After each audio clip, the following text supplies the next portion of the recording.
पवित्र कार्तिक पूर्णिमा ये अवसर में समस्त को अनेक अनेक शुभेच्छा।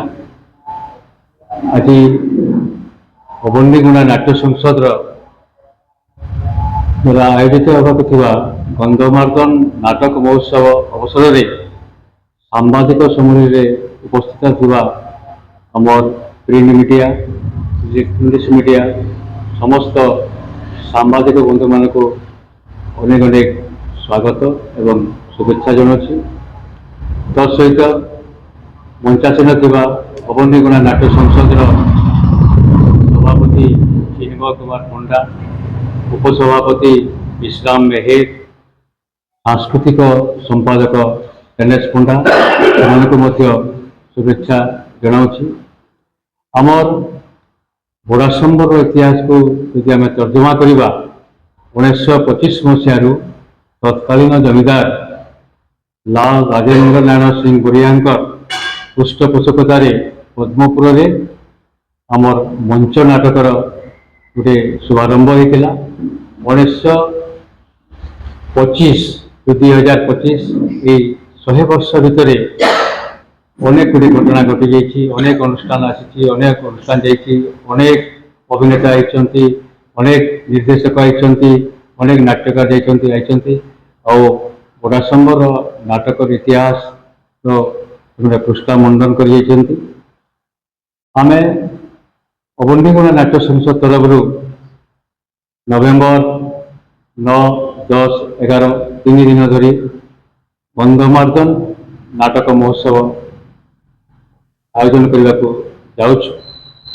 से संपर्क में आपण मानक तार रूपरेख संबंध में उपस्थापना करने मो सभापति चिन्मय कुमार पंडा को अनुरोध कर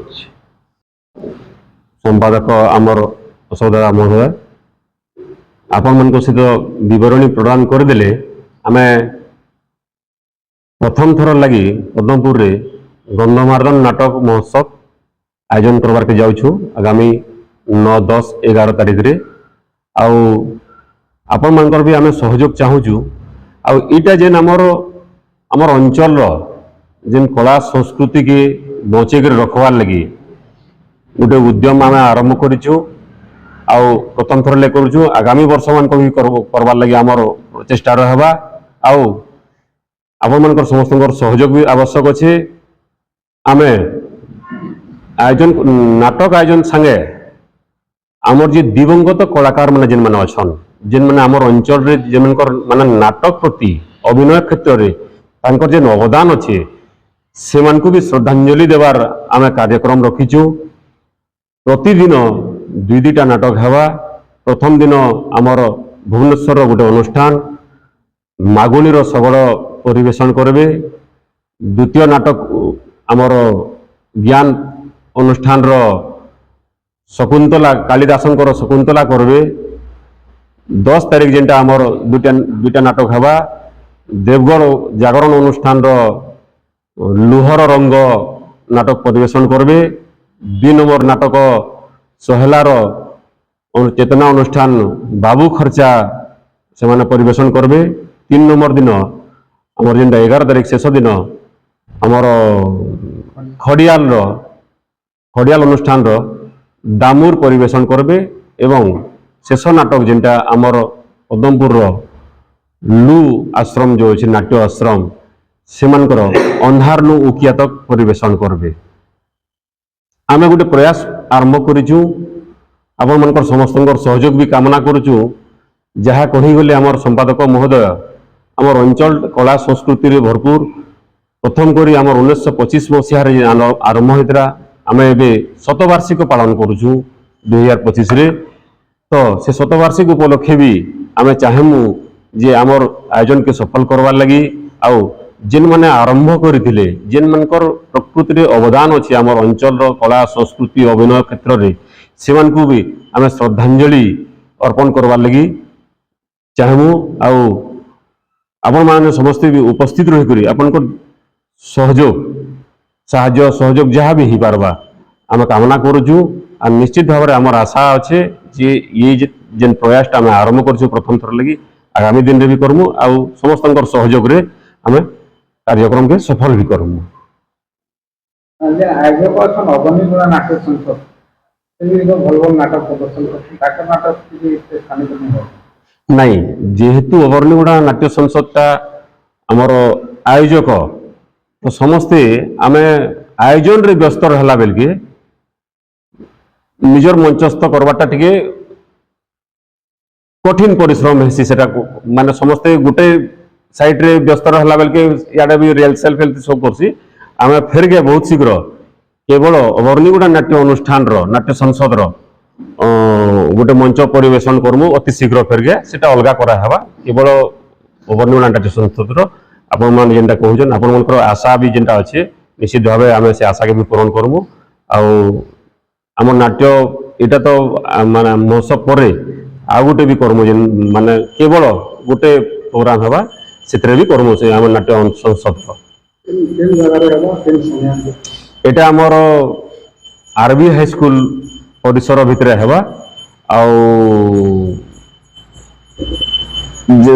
आरबी स्कूल भितर जेन हमर मंच अच्छे से मंच रे परिवेशन हेबा अपन 9 10 11 आ आगामी जेन कार्यक्रम माने भी हेबा एबे पदमपुर रे हमर तो सेटा माने दुर्भाग्य भी ही पारे पदमपुर रे अनुष्ठान माने हमर मंच प्रदर्शन करवार लगी अनुष्ठान रो जगह अभाव अच्छे नाइन आमे भी प्रयास करूछु हमर लेवल रे केना शीघ्र गोटे भल ऑडिटोरियम टे ही पारबा माननीय मंत्री को भेटी करी भी आमे दाबी पत्र देइछु जणैछु भी जे पदमपुर गोटे जेहेतु गोटे कला संस्कृति अंचल रो गोटे जगह है तो ऑडिटोरियम टे हेले समस्त उपकृत ही पारबे सेतरली आमे भी प्रयास करूछु। नाटक जगत रे पदमपुर गोटे परिचित सबला परिचित जगह है आउने निर्देशक मन अछन बहुत परिचित अछि तो इन कंटा आशा करूछन लोक कंटा फेरेबे नाट रो माहौल कंटा रहस्य ऊपर निश्चित भाव में पदमपुर गोटे कलाप्रेमी अंचल है आपण मैंने समस्ते भी निजे गोटे कलाप्रेमी निश्चित भाव दर्शक बहुत बढ़िया रहे आम आउ गोटे जिनस भी करवा ले जाऊँ जे प्रतिदिन आम 5-5 जन को कलाकार को सम्मानित करमु एवं आउ जन को अवर्णिगुड़ा नाट्य संसद सम्मान रे सम्मानित करमु तो निश्चित भाव में आमर गोटे प्रयास रहा जेन मैंने पुरुखा आमर अभिनय क्षेत्र में ताकर जहाँ अवदान अच्छे से को भी सम्मानित करवा एक्चुअली से आम से सम्मानित तो नहीं करूँ से आमको सम्मानित कर आम गौरवान्वित हेमु ताकू सम्मानित करी निश्चित भाव में आमर आशा अच्छे विश्वास अच्छे जे ये कार्यक्रम द्वारा ये आयोजन द्वारा निश्चित भाव में किसी आम जेन कला क्षेत्र में आम आगे जाई पारमा आपण मानकर सहयोग भी आम कामना करूछु। प्रथम वर्ष गंधमार्दन नाटक महोत्सव होचे आउ एरो जेतो कला को गौर बोली कहै छै बड़ा सुंदर के तो नवा नवा कलाकार मन को लगे केनरा के माहौल आसबा और काना भाव छै निश्चित भाव में आम प्रयास करमु नुआ कलाकार मान को भी उत्साहित करवार लगी से माने आसबे से को भी आम स्वागत करूछु निमंत्रण करूछु आसुन देखुन जिनस शिखुन निश्चित भाव में ताकर लगे भी सुजोग अच्छे आगामी दिन रे भविष्य माने भविष्यदान समस्त तो सबुदिन नहीं थान सब कलाकार सबुदिन कला प्रदर्शन कर पार्बा एमता किसी नहीं थे नूतन पीढ़ी भी बाहरुचन आमर अवर्णिगुड़ा नाट्य संसद रे भी नूतन पीढ़ी माने बाहरुचन कॉलेज पिला माने भी बहुत आग्रह देखौचन समस्ते देखौचन निश्चित भाव में ताकर लगे भी सुजोग अच्छे आगामी दिन रे आमे ताकू भी उत्साहित करवार लगी आमे कार्यक्रम माने करमु कार्यक्रम जे गंधमार्दन नाटक महोत्सव मोटो का देखुन पदमपुर रे आगु भी आमर संवादक असुदा कहिचन जे पदमपुर हूँ गोटे कला संस्कृतिर सहर बोरा संबर अंचल गोटे कला संस्कृति अभिनयर सहर जेनटा कहूले जे 1925 मसीह पहला मंच नाटक आरंभ होता 100 वर्ष भितर 100 वर्ष भितर अनेक अभिनय कला क्षेत्र में निजर छाप छाड़ी कर जाइछन नाट्यकार बाहरीचन निर्देशक बाहरीचन तो जेहेतु आमे आमर अंचलटा गोटे कला संस्कृतिर गंताघर है तो आम गोटे छोटिया प्रयास आरंभ करूँ से कला संस्कृति के एंता आगे बढ़ावार लगी प्रथम कर प्रथम गंधमार्दन नाटक महोत्सव आयोजन कर निश्चित भाव में आम सहयोग आम सफल हेमु बोली विश्वास करुँ कहबार लगे चाहूचे आम सभापति तो कहले बहुत विस्तृत भाव आगु भी नाटक महोत्सव मान किसी अनुष्ठान कर କିନ୍ତୁ ବହୁତ ଦିନ ତକ ସେଟା ବିଭିନ୍ନ କାରଣରୁ ବନ୍ଦ ହେଇଥିଲା। ଅବନିଗୋଡ଼ା ନାଟ୍ୟ ସଂସଦ ତରଫରୁ ଆଉ ଲୁ ମିଶିକିରି ମଝିରେ ଗୋଟେ 12 ମାସେ ନାଟ 12 ମାସେ ବୋଲି ଗୋଟେ କାର୍ଯ୍ୟକ୍ରମ ହେଇଥିଲା। କିଛି ମାସ ହେଲା ବନ୍ଦ ହେଇଥିଲା। ତାପରେ ଏଇଟା ଆମେ ପ୍ରଥମ ଥର ଲାଗି ଅବନିଗୋଡ଼ା ନାଟ୍ୟ ସଂଘ ତରଫରୁ ଏଇଟା ଗନ୍ଧମାର୍ଦ୍ଦନ ନାଟ୍ୟ ମହୋତ୍ସବ ଆରମ୍ଭ ହେଇଛି। ଯେଉଁମାନେ ଆଗରୁ ବିଭିନ୍ନ ସମୟରେ ଉତ୍ସବ କରିଛନ୍ ତାକୁ ତୁମେ ବହୁତ ବହୁତ କୃତଜ୍ଞତା ଜଣାବି ତାଙ୍କର ଆଗରେ। ଆଉ ଆମେ ବହୁତ ସ୍ୱପ୍ନ ଦେଖିଛୁ ବୋଲେ ଏଇ ଉତ୍ସବ ମାଧ୍ୟମରେ ଆମେ ବହୁତ କଳାକାର ସୃଷ୍ଟି କରିମୁ, ଦର୍ଶକ ବି ସୃଷ୍ଟି କରିପାରମୁ। ଆଉ ଏଇଟା ସବୁ ହେଉଛି ଆପଣମାନଙ୍କର ପଦମପୁରର ଗର୍ବ ଗୌରବ। ଏଇଟା ଖାଲି ଅବନିଗୋଡ଼ାର ନୁହେଁ ସେ, ଆଉ ଏଇଟା ଜାତୀୟ ସ୍ତରରେ ଏ ପଦମପୁର ନାଁ ପହଞ୍ଚି ଯାଇଛି ଥିଏଟରରେ। ଆହୁରି ଆହୁରି ଆଗକେ ଯିବା, ଏଇଟା ହିଁ ମୋର ଆଶା ଆଉ ସ୍ୱପ୍ନ। ଆମେ ଏଇଟା ପ୍ରଥମ ଥର ରାଜ୍ୟସ୍ତରୀୟ କରୁଛୁ। ଆଗାମୀ ଦିନରେ ଆପଣମାନଙ୍କର ସହଯୋଗରେ ଜାତୀୟ ସ୍ତରରେ କରବାର୍ ଲାଗି ବି ଚାହୁଁଛୁ। ଆଉ ପ୍ରଥମ ଦିନ ଆମର ମାନ୍ୟବର ସ୍ୱାସ୍ଥ୍ୟମନ୍ତ୍ରୀ ଡକ୍ଟର ମୁକେଶ ମହାଲିକ ଶୁଭାରମ୍ଭ କରିବେ, ସେ ସମ୍ମତି ପ୍ରଦାନ କରିଛନ୍।